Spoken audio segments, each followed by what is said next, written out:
Katika moyo wa Afrika Magharibi, mahali palipojaa vumbi la mapambano na harufu ya mabadiliko na matumaini, jina moja tu bado linazidi kutikisa ardhi ya Afrika kwa mara nyingine tena baada ya miaka 14 baada ya kifo cha kiongozi jasiri wa Libya, Muammar Gaddafi, na si mwingine ni Ibrahim Traore, kiongozi mkakamavu kutoka Burkina Faso ambaye dunia nzima sasa inamtazama kwa mshangao, kwa hofu na kwa matumaini ya hali ya juu. Alizaliwa mwaka 1988 katika kijiji kidogo cha Kera nchini Burkina Faso, na maisha yake yote ya ujana ameyaishi kwa kawaida kama vijana wengine, lakini alibarikiwa upeo wa kuona mbali na mwenye msimamo wa chuma. Ameishi kwa kanuni ya msemo mmoja aliopenda kusisitiza sana: ukiona ukosefu wa haki usinyamaze, simama hata kama uko peke yako. Kauli hii ilibeba mwamko mpya wa maisha yake yote.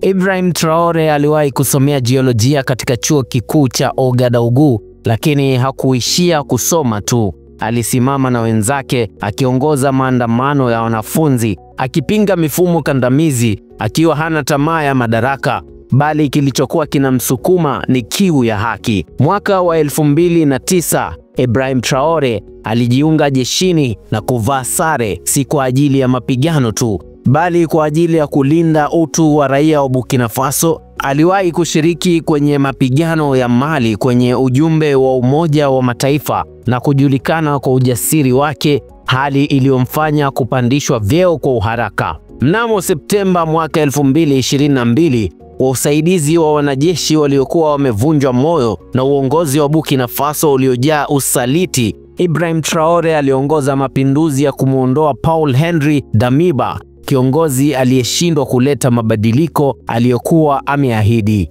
Na hatimaye Traore akachukua cheo hicho akiwa na umri wa miaka 34, kijana mdogo zaidi duniani kushika uraisi, lakini mwenye sauti nzito na mwenye misimamo thabiti kuliko marais wengi wa bara hili la Afrika. Akiwa kama rais, tayari ameonyesha mabadiliko nchini Burkina Faso kwa kufungua kiwanda cha magari ya umeme, kukata minyororo ya kifedha kutoka kwa Wafaransa, ameanzisha usindikaji wa dhahabu ndani ya nchi, nyongeza ya mishahara ya walimu na wauguzi, uanzilishi wa kikosi cha kujihami na kuwapa vijana wake silaha ya maarifa badala ya uoga. Lakini kama ilivyo desturi duniani, haswa kwenye mataifa ya Magharibi, hayajawahi kupendezwa kumwona mwana wa Afrika akiwa huru. Tayari harakati za siri za kumuondoa Traore madarakani zimeanzishwa kupitia mashinikizo ya kidiplomasia, ripoti za uongo na hatimaye jaribio la sumu. Na hivi majuzi kiongozi huyu kijana alinusurika kunyweshwa sumu, jaribio la kuondoa uhai wake kimya kimya, lakini kwa rehema za Mungu na umakini wa walinzi wake wa karibu alinusurika. Kwa sasa Ibrahim Traore si jina tu, bali ni ishara ya kizazi kipya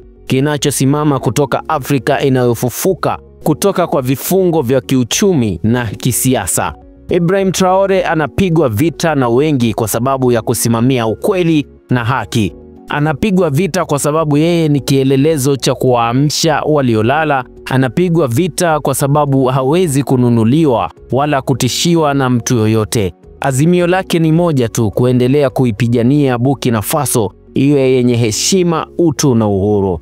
Kuna wakati viongozi wengi hukimbilia madaraka kwa ajili ya utajiri, lakini kwa Ibrahim Traore ni tofauti kidogo. Yeye ni kiongozi mwenye silaha moja, ambayo ni upendo kwa watu wake. Na kwa hilo historia itaendelea kumkumbuka, si kama dikteta, bali kama kijana aliyeamua kusimama wakati wengine wamekaa, aliyeamua kusema ukweli wakati wengine wamenyamaza, na aliamua kupigana kwa ajili ya Afrika yenye sura yake, sauti yake na hatima yake. Huyo ndiye Ibrahim Traore, simba wa Burkina Faso na tumaini la bara la Afrika. Mimi ni Kasim Hamisi na hii ni Dabaso Sultan Media.